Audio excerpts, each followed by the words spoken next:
Hey everyone, my name is David Quinn, and I'm going to be going over some of the new things coming out in the iOS App Store and the Google Play Store, some new ASO strategies that we're looking at for 2023 and beyond. I'm going to cover some of the basics on what is still at the core of ASO, some of the new things that the platforms are coming out with, and how to look at them for looking ahead to the future, and not just technically what they are and what the setup might be. A little bit about me: I co-founded Gummicube. I joined in 2011. The first integrated ASO company in the world. I've been in mobile to one degree or another for 18 years, from the feature phones to smartphones. I shop at the same Foot Locker as Janie, so that's a little bit about me. So what is ASO as we know it now? It's not just updating keywords ASO, it's optimizing your reach to people, which is optimizing your keywords so that you can be discovered in the store. From there, it's converting. And then what I want to talk more about is optimizing your activation and engagement. And there's some technical tools that we can get into with our partnership with Airship. But it looks like Apple and Google are more focusing on that activation with the customization tools they have, the additional A/B testing, all of that. And it goes beyond just, does this convert better than that, multivariate testing. So I'll get into that later. So targeting relevant keywords and optimizing your creative assets, all the things that are tried and true with ASO. The whole point of this is to improve your discoverability in the store and to convert better. But who are you improving your discoverability for? How do you get the different segments of the people who want to watch, if me and Sebastian want to watch the Kardashians or whatever else you want to stream?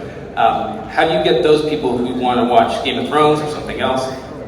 There's a lot of different things where you can segment the markets with that. So, future of ASO, where the App Store is headed with all of this. These are stores after all. We've had an e-commerce approach to ASO since the beginning. You figure this is the final landing page of everything, essentially. It's just like a storefront. When people walk by your storefront, if it doesn't have updated assets, they'll pass it by. Maybe they saw it before. If you don't put anything seasonal and relevant for what they're looking for, same thing. Same concept here. There are just more windows in the shop now.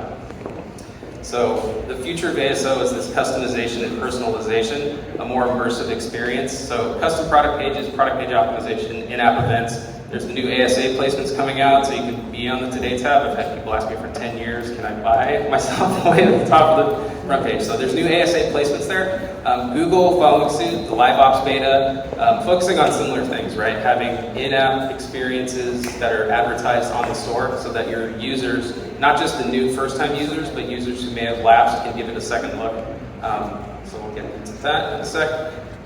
Personalization and customization, that's what CPPs are about. It's not just spinning up a custom product page, A/B testing it with search ads, which is important. A/B testing is always important. But setting these up for the different segmented markets that you have.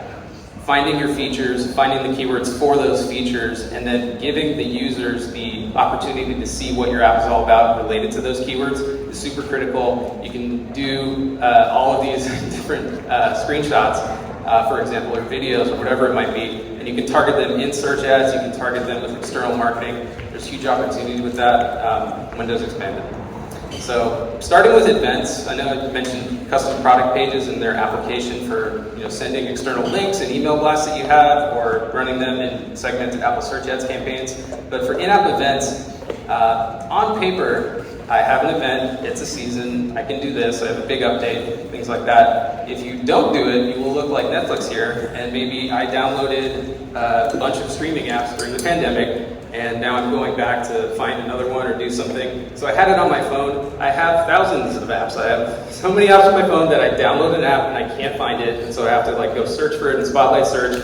And what happens when I do that? It shows up like this. So making sure that you have an in-app event here will make sure that you show up in a visible area for users who may have even just installed your app right now, or maybe they installed it and forgot that they had it on their phone. There's tons of apps that have been around for like a decade that need to have something that's refreshed. And it's not just refreshing and A/B testing your existing screenshots.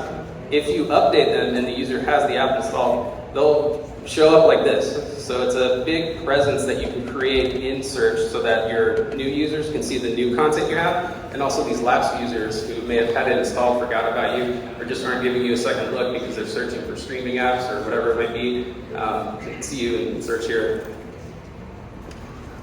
So adapting to the future, why these changes are important.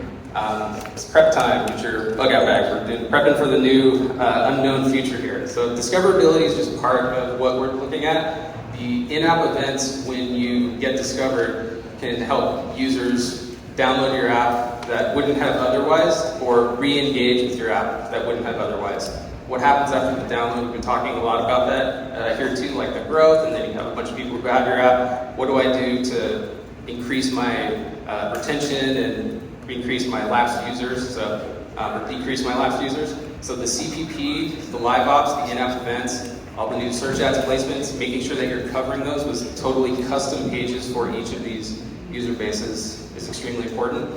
So what's the value of mastering your store presence? Kind of gone over this already, but the different product page optimization for A/B testing is a good look to see how you convert for your sort of evergreen store listing. How do people convert A/B testing, specific elements, tried and true ASO best practices? And then from there, how do I convert specific audiences that are looking for broader keywords on this, or maybe in an Apple search ads campaign where I have more specific features, which ones of those have high search volume, getting the right data to find that, and then tailoring custom product pages around that.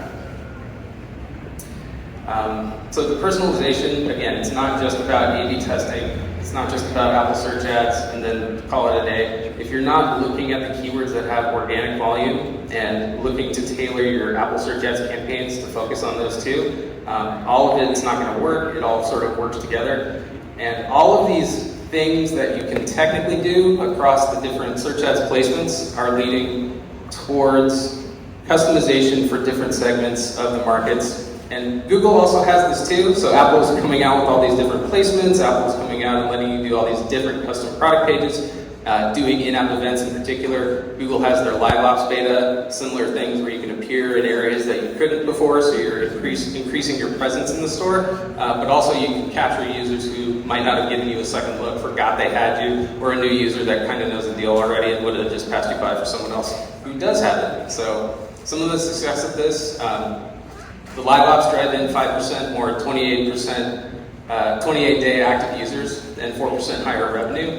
And then the in-app events are something that we see a lot of success with, where this is kind of looking at the future of ASO, things that are going on with Apple, where they're coming out with different metrics, and the total downloads were added around the time they added the in-app events. So a lot of the whole point of implementing these things and spending all this money, Apple and Google, on these engagement features is to get those users back, because the stores have been around forever.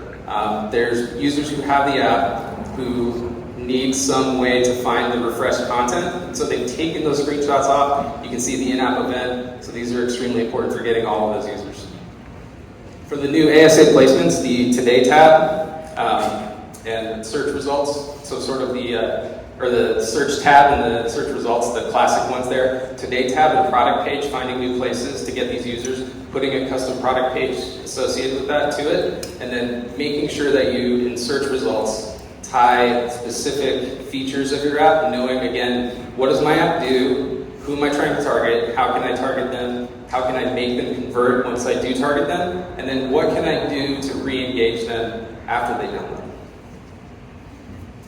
So yeah, optimizing for each placement. This is important to not just set it and forget it. You have to always A/B test and do all these things. Again, tried and true ASO strategies. It's all about audiences. That's why Apple and Google are making these different areas where you can reach users. There's not just one catch-all that you can go with. So specific keywords, both in organic and on search ads, where you can target them. And then the search tab, you need to find out who you want to target and go after. So how does this shape ASO in the future?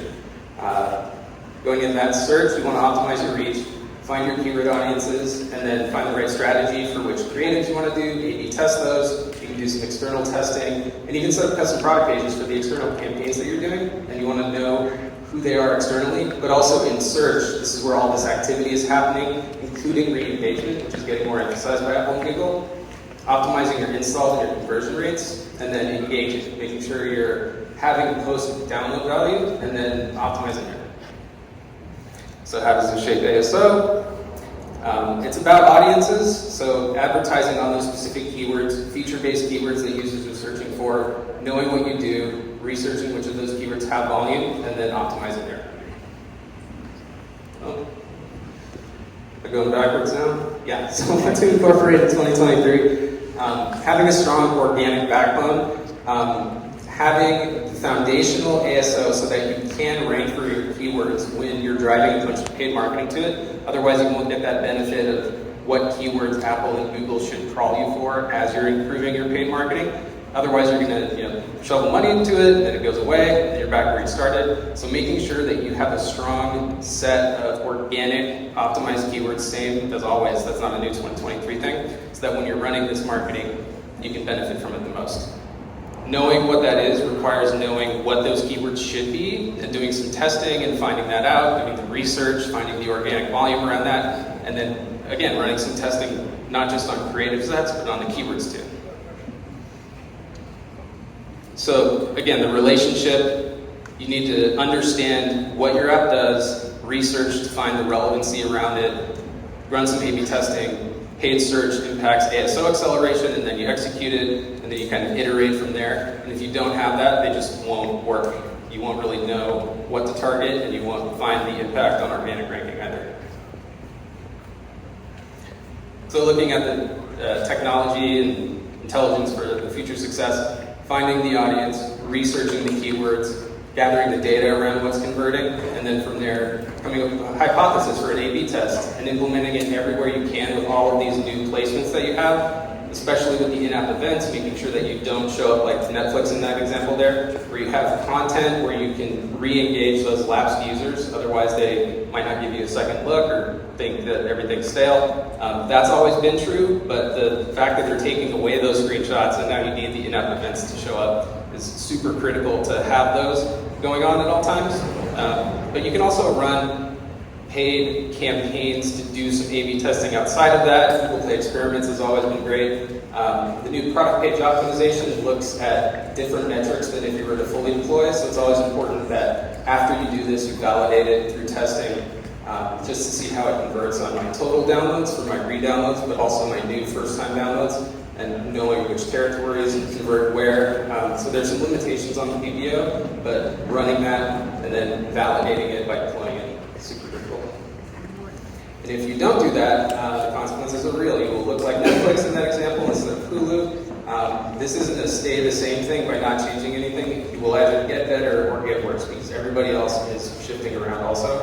So making sure that you're actively testing all the time with these new placements is super important. And it isn't about brand keywords alone. So the feature-based keywords are the ones users are looking for. Why would Apple and Google make all of these different user-segmented features where you can target specific audiences around what they're looking for if it wasn't something important?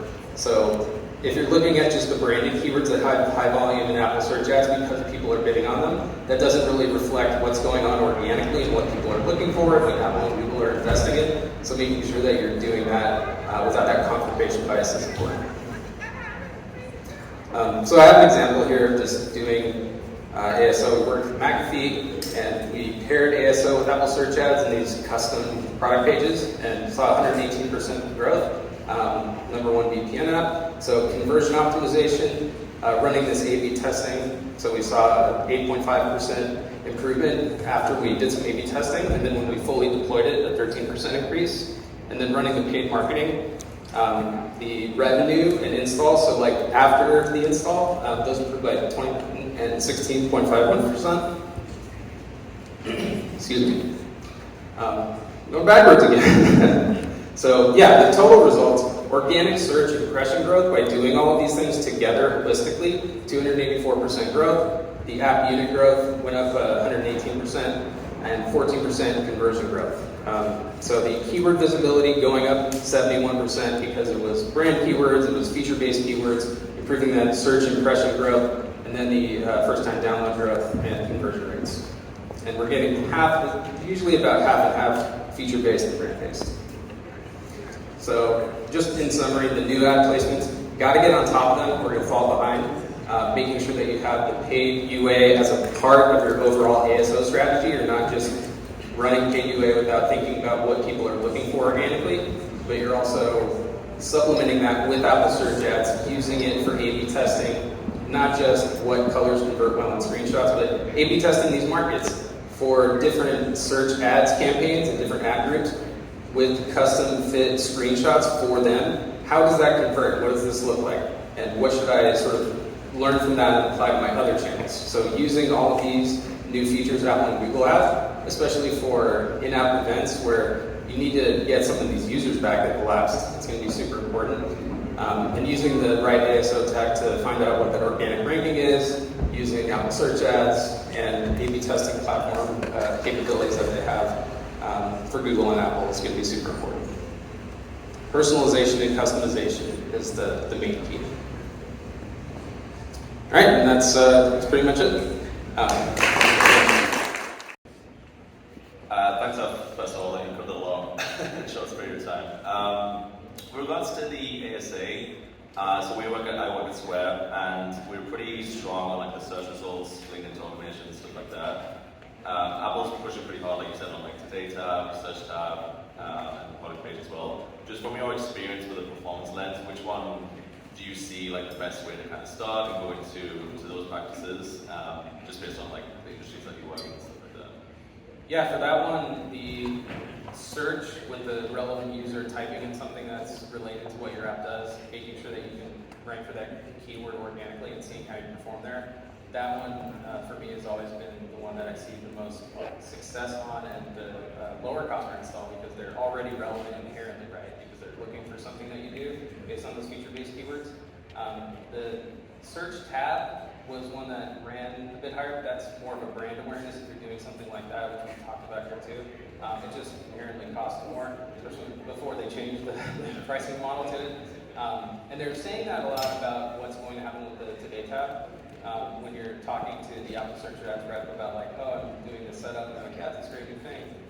It's going to be a great thing for brand awareness. Well, how's it going to run me? What's it going to run me? Brand awareness is really great, so they kind of have conversations like that. All of those placements, though, and to the point of the adjust conversation that we were just having here, that is important. Maybe they see it and get your presence, so that brand awareness within search where all of this stuff is happening is important too. So it's not just a multi-channel, like I was over here, I'm over here, I'm watching TV. You're in the store, in different places, looking at different things. So there is something to say about that brand awareness, but the relevant user who searches for you and finds you in the store is more likely to be doing things down funnel because they were actually looking for it actively instead of kind of checking out the store. So those ones are really important, and they have a bigger impact on your ASO. You're searching for a keyword and clicking on it, engaging in it, all this engagement that Apple's looking at. So that one is really